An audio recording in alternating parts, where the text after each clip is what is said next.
Hello, sudah lama kita tidak bertemu. Saya berhenti membuat video buat seketika kerana perlu fokus pada kerja dan menjaga kesihatan mental.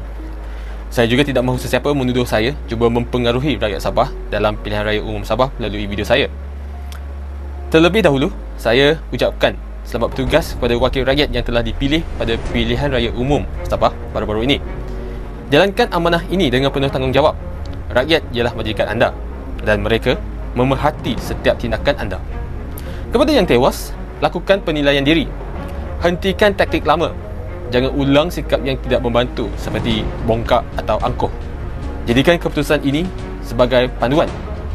Penyokong atau ahli parti juga perlu lebih berhati-hati dengan tingkah laku, percakapan atau tindakan. Setiap salah erti atau salah tafsir boleh menjejaskan perjuangan parti. Sabah hanyalah permulaan. Beberapa negeri dan wilayah lain akan mengadakan pilihan raya tidak lama lagi. Pilihan raya umum juga semakin hampir kerana kerajaan kini sudah berada di pertengahan penggal. Kita perlu kekal sebagai suara semak imbang.